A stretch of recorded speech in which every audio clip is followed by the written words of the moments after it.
కానీ ఉన్నాయి కూడా కొట్టినావు.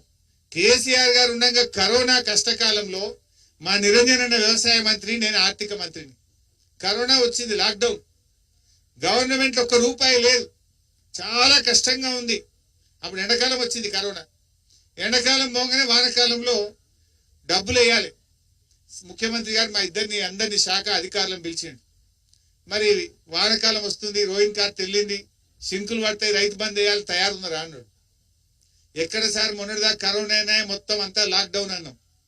అంటే ఏందా మాకు రైతులే అంతా మీకు అట్లా దొరికిందిరా అని ఆఫీసర్ల మీద కోపానికి వచ్చి మంత్రుల జీతాలు బంద్ పెట్టు, ఎమ్మెల్యేల జీతాలు బంద్ పెట్టు, అన్ని బంద్ పెట్టు, రైతులకు మాత్రం వాన సినుకు పడే వరకు రైతు బంధు పైసలు పడాలని చెప్పిండు. పడ్డాయా లేవా? మరి ఇప్పుడు ఎందుకు పడతలేవే? ఇప్పుడు ఎందుకు పడతలేవు? అప్పుడైతే 10,000 మేము వస్తే 15,000 అన్నావు కదా.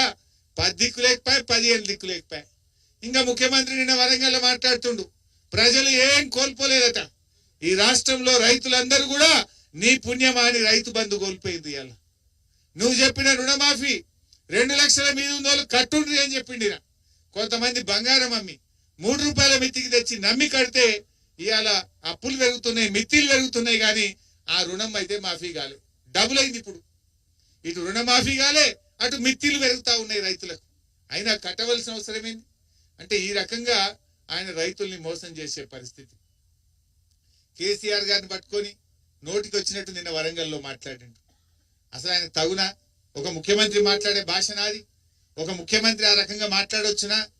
తెలంగాణ ఉద్యమంలో అప్పుడు కూడా కేసీఆర్ చాలా గట్టి కొట్లాడితే ఇదే రేవంత్ రెడ్డి లాంటి వాళ్ళు ఆంధ్ర బాబుల అడుగులకు మడుగులు ఒత్తుకుంటే అప్పుడు కూడా తిట్టిరు కేసీఆర్. తెలంగాణ ఉద్యమంలో కూడా కేసీఆర్ నోటికొచ్చినట్టు తిట్టిరు. కానీ ఎవరు ఎన్ని తిట్టినా కేసీఆర్ గారు ఆయన మొక్కవోని దీక్షతో పోరాడిండు, తెలంగాణ సాధించిండు కేసీఆర్. మీ అసంటోళ్ళు అప్పుడు మస్తు తిట్టిరు. ఈయన కూడా తుపాకీ పట్టుకొని వెళ్ళిండు. జై తెలంగాణ అంటే ఎవడు రాడా జై తెలంగాణ అంటాడని తుపాకీ పట్టుకొని బయలుదేరిన వ్యక్తి రేవంత్ రెడ్డి. ఆ రకంగా ఎంతమంది ఎన్ని తిట్టినా కేసీఆర్ గారు తన లక్ష్యాన్ని చేరుకున్నాడు. ప్రాణత్యాగానికి సిద్ధపడి తెలంగాణ తెచ్చిండు. మరి ఇవాళ కూడా రేవంత్ రెడ్డి ఇష్టం ఉన్నట్టు మాట్లాడుతుండు. ఇవాళ మా లక్ష్యం ఒక్కటే. కేసీఆర్ ఏం చెప్పిండు? ఎవరు ఎన్ని తిట్టినా మనకు ప్రజలకు మేలు చేయాలి. కష్టపడి తెలంగాణ తెచ్చిన వాళ్ళం, ఈ తెలంగాణను 10 ఏళ్లలో అభివృద్ధి పథంలో నడిపిన వాళ్ళం కనుక ఈ తెలంగాణను కాపాడుకునే బాధ్యత ఉంటది. ఎన్ను తిట్టినా భరించుదాం, కానీ తెలంగాణ ప్రజలకు అన్యాయం అయితే మాత్రం చూస్తూ ఊరుకోం. రేవంత్ రెడ్డి మెడలు వంచైనా సరే 6 గ్యారెంటీలు అమలు చేసేదాకా రేవంత్ రెడ్డిని కాంగ్రెస్ నాయకులు ఇడిచిపెట్టం, ఎట్టి పరిస్థితుల్లో ఇడిచిపెట్టం. ఆ రకంగా మనం ముందుకు పోవాల్సినటువంటి అవసరం ఉంది. రేవంత్ రెడ్డి మాట్లాడితే ఈ మధ్య కాంగ్రెస్ లీడర్లు చెప్తున్నారు నాతో, మా పిల్లలు ఏడ ఖరాబ్ అవుతారో ఆయన కనబడంగానే టీవీ అన్న బంద్ చేస్తున్నాం, ఛానల్ అన్న మారుస్తున్నాం అంటారు. ఏం మాట్లాడాడు అవి? కేసీఆర్ ఉండగా ఎంత మంచి పేరు తెచ్చుకున్నాడు. కరోనాలో కూడా బ్రహ్మాండంగా రైతు బంద్ ఇచ్చిండు. ఎండాకాలంలో కూడా 24 గంటల కరెంట్ ఇచ్చిండు కేసీఆర్. చెరువులు బాగా చేసిండు. ఎన్ని చెక్ డ్యాములు కట్టిండే కేసీఆర్, కట్టలేదా? ఇప్పుడు మనం కూర్చున్న దాని పక్కనే ఇటు దిక్కు పోతే ఊక చెట్టు వాగుంటది, ఇంకో దిక్కు పోతే కందూరు పెదవాగుంటది. 2 వాగుల మీద ఎన్ని చెక్ డ్యాములు కట్టిండే కేసీఆర్. అంటే చెక్ డ్యాములు కట్టి చెరువులు మంచిగా చేసి 24 గంటల కరెంట్ ఇచ్చి రైతు బంధు ఇచ్చి ట్రాక్టర్లు ఇచ్చి పనిముట్లు ఇచ్చి వ్యవసాయాన్ని అద్భుతంగా మార్చిండు. అందుకే కేసీఆర్ ను రైతు సీఎం కేసీఆర్ అన్నారు. రేవంత్ రెడ్డి ఏమంటారు? బూతుల సీఎం రేవంత్ రెడ్డి అంటారు. రైతు సీఎం కేసీఆర్ అయితే బూతుల సీఎం ఆయన గా పేరు తెచ్చుకున్నాడు ఏడాది లోపల. ఎవడన్నా ప్రజలకు మేలు చేయాలి, నోరిప్పితే బూతులే. ప్రజలకు ఏం పని చేసినావు? నీ ఏడాది పాలన అయింది. నీ ఏడాది పాలనలో ఎన్ని ఎగబెట్టినావు, ఎన్ని అమలు చేసినావో చెప్పాలి కదా. వృద్ధులకు 4,000 పింఛన్ అన్నావు, ఇచ్చినావా? ఇచ్చినాడే? 4,000 పింఛన్ ఇయ్యలే. మహిళలకు 25,000 అన్నాడు, అది ఇయ్యలే. రైతు భరోసా 15,000 అన్నాడు, అది ఇయ్యలే. విద్యార్థి భరోసా కార్డు అన్నాడు, అది ఇయ్యలే. చివరికి ఇండ్లు అన్నాడు, ఇయ్యాలి వరకు ఒక ఇల్లు కట్టలే. కూలగొట్టింది తప్ప ఒక ఇల్లు అయితే కట్టలే.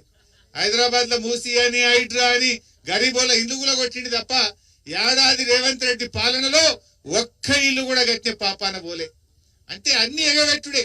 6 గ్యారెంటీల్లో ఇల్లు రాలేదు, చేయూత రాలేదు, మహిళలకు మహాలక్ష్మి రాలేదు, విద్యార్థి భరోసా కార్డు రాలేదు, ఏది కూడా నువ్వు చేసిన పాపాన పోలే. అందుకే నేను ఎక్కడో మాట్లాడుకుంటున్నా అన్న, నువ్వు అన్ని ఎగబెట్టినావు. ఇప్పటి నుంచి నేను యనుమల రేవంత్ రెడ్డి కాదు, ఎగవేతల రేవంత్ రెడ్డి అని పిలుస్తాం బిడ్డ అని చెప్పినాం. నువ్వు అన్ని ఇచ్చేదాకా నీకు యాడికి రావాలి కనుక నిన్ను ఎగవేతల రేవంత్ రెడ్డి అని పిలుస్తాం, నీ ఎంబడినే పడతామని చెప్పినాం. ఇలా ఆ రకంగా ఇవాళ ప్రజల్ని మోసం చేస్తున్నాడు. మొన్న వచ్చిండు కురుమూర్తి జాతరకు, నేను మహబూబ్ నగర్ జిల్లాకి ఇంత అద్భుతం చేస్తున్నా, నా అంతే ఒకటి చేస్తలేడు అన్నాడు. ఏం చేసినావు నువ్వు? ఇవాళ పాలమూరు ఎత్తిపోతల పథకం మొట్టమొదటి ప్రాజెక్ట్ తెలంగాణ రాష్ట్రం ఏర్పడ్డాక కేసీఆర్ గారు మంజూరు చేసిన మొదటి ప్రాజెక్టు పాలమూరు ఎత్తిపోతల పథకం. మీరే కోర్టులలో కేసులు వేసి భూసేకరణ రాకుండా చేసి కాళ్ళ కట్టెలు పెట్టి ప్రాజెక్టును మీరు అడ్డుకునే ప్రయత్నం చేసింది ఆ రోజు. నిజంగా ఇవాళ అంతా అయిపోయింది పని. నువ్వు గట్టిగా చేస్తే ఒక్క 2 నెలలు 3 నెలలు గట్టిగా పని చేస్తే మొత్తం నార్లాపూర్ గాని, ఏదుల గాని, వట్టెం గాని, కరువైన రిజర్వాయర్లు నింపొచ్చు, ఈ ప్రాంతాన్ని సస్యశ్యామలం చేయొచ్చు. 4 నెలల పని లేదు, గట్టిగా చేస్తే 3-4 నెలల పని ఉండదు గంతే. కానీ నువ్వు ఏడాది నుంచి సమయం వృధా చేసి పాలమూరు ప్రజలకు నీళ్లు రాకుండా ఈ జిల్లాకు అన్యాయం చేసినటువంటి వ్యక్తి రేవంత్ రెడ్డి. ఎన్ని నీళ్లు పోయినాయా సముద్రంలో? మొన్న ఎప్పుడైనా వచ్చినాయా శ్రీశైలంలో ఎన్ని నీళ్లు? ఈసారి శ్రీశైలంలో దాదాపు 3 నెలలు 4 నెలలు మత్తడి దుంకి దుంకి గేట్లు ఓపెన్ చేసి ఇవాళ శ్రీశైలం పొంగి పొర్లి సముద్రంలో పోయినాయి నీళ్ళన్నీ. నువ్వు నిజంగా గట్టిగా పనిచేస్తే ఇవాళ అన్ని రిజర్వాయర్లు నింపుకునేటువంటి అవకాశం ఉండే.